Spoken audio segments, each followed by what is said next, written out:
मनीष निज घर को सबुठारु सुरक्षित स्थान बोली भावे सारा दिन काम करी क्रांत होला परे घर को फेरे।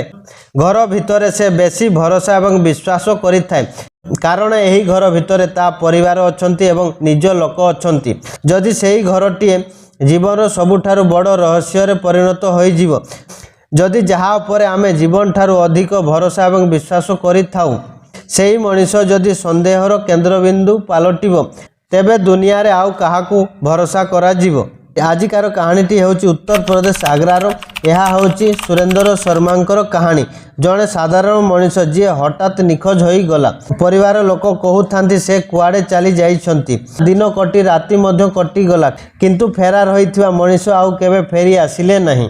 गोटे पटे अपेक्षा अन्य पटे नीरवता। 45 दिन पर्यंत कहीं जानी पारि नथिले सुरेंद्र शर्मा कुआडे गला एवं कौठी अछि बोली। किंतु 45 दिन धरी सत कथा घर छाड़ी कुआडे जाई नथिला। सत कथा लुचि रहिथिला सेही घर भितरे। जेतेबेले पुलिस घरर बाथरूम रो टाइल्स उठेबार आरंभ करि देइथिले सेतेबेले केवल माटी खड़ा जाई नथिला। धीरे धीरे एक एमिति रहस्य सामना को आसीथिला।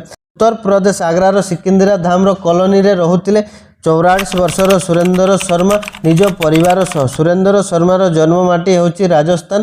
ता बापा राधेश्याम जड़े इंटर कॉलेज रो लेक्चर थिले। 24 वर्ष तले बापा निज चाकरी अवसर नेला परे पूरा परिवार राजस्थान छाड़ी आग्रा रे आसी शिफ्ट हो जाइथिले। बापा राधेश्याम मृत्यु 14 वर्ष पूर्व हो जाइथिला। बापार मृत्यु पर पूरा परिवार आग्रा रे ही सबुदिन पई रही जाइथिले। 2010 मसीह सुरेंद्र कुमार शर्मा रूबी को विवाह करिथिला। समय बीतवा सह सुरेंद्रर परिवार मध्य बड़ होइथिला। आ सुरेंद्र दुई झीर बापा मध्य होइथिला। बड़ झीर बयस 15 वर्ष थिला आ सान झीर बयस 9 वर्ष। सुरेंद्रर विधवा बुढ़ी माँ सुरेंद्रंकर परिवार सह रहुथिला। आ सुरेंद्रर बड़ भाई अनिल शर्मा पेशारे जड़े ऑटो ड्राइवर थिले। से मध्य निज परिवार सह आग्रा रे अन्य जगार रहुथिले। परिवारटी बाहरु देखिले पूरा साधारण परिवार देखा जाउथिला किंतु घर भितर चलीथिला गोटे बड़ षड्यंत्र। आउ एही षड्यंत्र काहाकू किछि जणा नथिला। सुरेंद्र अधिक निशा पानी करिबारु ताकू डिसेंबर मासरे ता जॉब रु बाहर करि देइथिले। 2017 मसीह सुरेंद्र ना रे ट्रक चोरी करिथिबार अभियोग आसीथिला पुलिस पाखकू। अन्य पटे घरर खर्च बापार पेंशन पैसा 32,000 टंका रे होउथिला। आउ दिन को दिन सुरेंद्रर मद पीवा मध्य बढ़ी चलीथिला। आउ एही सब कथा को नहीं तांको घरे प्रतिदिन अशांति देखा जाउथिला। पुणी सुरेंद्र मद निशारे निज स्त्री रूबी को मारपीट मध्य करुथिले किंतु एही झगड़ा आगो को जाई केबे हत्यारे परिणत हेबो बोली केही केबे कल्पना करि पारि नथिले। समय बीतवा सह परिवारटी पूरा साधारण भाव में जीवन यापन करी आसुथिले। तापरे आसीथिला 18 मई 2026 सकाळे सुरेंद्र शर्मा अचानक कुआडे गायब हो जाइथिले। प्रथम समस्ते हल्कारे नेउथिले सुरेंद्र कुआडे जाइछि बोली। कारण सुरेंद्र घरे बेरोजगार थिला आ निशा पानी मध्य सकाळु संध्या पर्यंत करुथिला।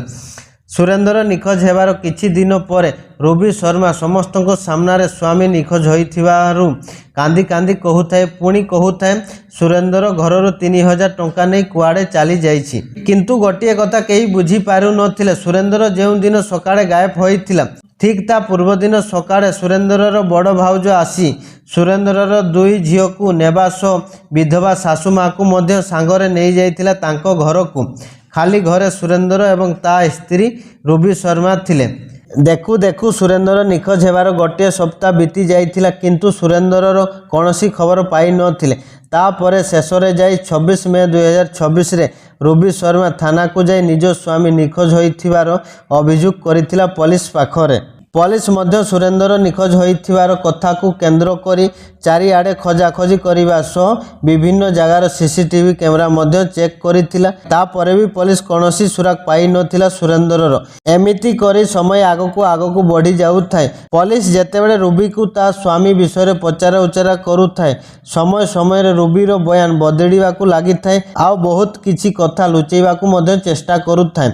एही भितरे सुरेंद्रर बड़ भाई अनिल कुमार शर्मांकर नजर पड़िथिला सुरेंद्र घर भितरे थिबा बाथरूम भितरे। हठात कहीं सुरेंद्र निखोज हेबार किछि दिन परे ही बाहरु मिस्त्री डाकी ପ୍ଲାଷ୍ଟର କରିବା ସହ ନୂଆ ଟାଇଲ୍ସ ଲଗାଯାଇଛି। ପୁଣି ଘରେ ଯେତେବେଳେ କେହି ନଥିଲେ ଏହି କଥାକୁ ସହଜରେ ସୁରେନ୍ଦ୍ରର ବଡ଼ ଭାଇ ଅନିଲ କୁମାର ଶର୍ମା ଗ୍ରହଣ କରିପାରୁନଥିଲା। ଆଉ ଅନିଲ କୁମାର ଶର୍ମା ସିଧା ଯାଇ ପୋଲିସ ପାଖରେ ପହଞ୍ଚିଥିଲା।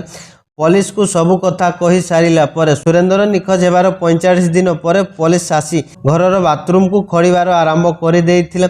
ପାଖାପାଖି 2 ରୁ 3 ଫୁଟ ଖୋଳିଲା ପରେ ସୁରେନ୍ଦ୍ରର ପଚା ସଢ଼ା ମଲା ଶରୀର ବାଥରୁମ ଭିତରୁ ମିଳିଲା। ପୁଣି ରୁବି ସୁରେନ୍ଦ୍ରକୁ ପୋତିବା ସମୟରେ ତା ଉପରେ ଲୁଣ ମଧ୍ୟ ଦେଇଥିଲା ତାକି ସୁରେନ୍ଦ୍ରର ଶରୀର ଜଲ୍ଦି ପଚି ସଢ଼ି ଯାଉ ବୋଲି। ଯେଉଁ ସୁରେନ୍ଦ୍ରକୁ ସମସ୍ତେ ବାହାରେ ଖୋଜାଖୋଜି କରୁଥିଲେ ସେହି ସୁରେନ୍ଦ୍ର ଆଜି ବାଥରୁମ ଭିତରେ ପୋତା ହୋଇଥିଲା। ସବୁଠାରୁ ଆଶ୍ଚର୍ଯ୍ୟର କଥା ହେଉଛି ଯେ 45 ଦିନ ପର୍ଯ୍ୟନ୍ତ ରୁବି ଶର୍ମା ସେହି ବାଥରୁମକୁ ବ୍ୟବହାର ମଧ୍ୟ କରି ଆସୁଥିଲା। ତାପରେ ପୋଲିସ ସୁରେନ୍ଦ୍ରର ମଲା ଶରୀରକୁ ପୋଷ୍ଟମର୍ଟମ ପାଇଁ ପଠାଇ ଦେଇଥିଲେ ଆଉ ରୁବି ଶର୍ମାକୁ ଗିରଫ କରି ଥାନାକୁ ନେଇ ଆସିଥିଲେ।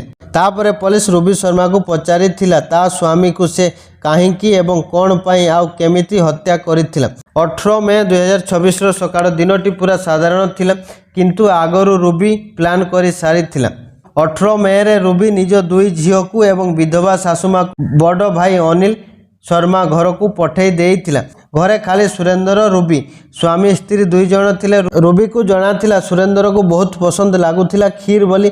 ସେହି ରାତିରେ ରୁବି ସୁରେନ୍ଦ୍ର ପାଇଁ ଭଲ ଭାବରେ କ୍ଷୀର ତିଆରି କରିଥିଲା ଆଉ ସେହି କ୍ଷୀରରେ 22 ରୁ 24ଟା ପାଖାପାଖି ନିଦ ଔଷଧ ମିଶାଇ ଦେଇଥିଲା। ସୁରେନ୍ଦ୍ର ବେଶ ଆରାମସେ କ୍ଷୀର ପିଇ କିଛି ସମୟ ପରେ ହିଁ ବେହୁଶ ହୋଇ ଯାଇଥିଲା। ସୁରେନ୍ଦ୍ର ବେହୁଶ ହୋଇ ଶୋଇଥିବା ଅବସ୍ଥାରେ ହିଁ ରୁବି ନିଜ ସ୍ୱାମୀର ବେକକୁ ଚିପି ହତ୍ୟା କରିଥିଲା।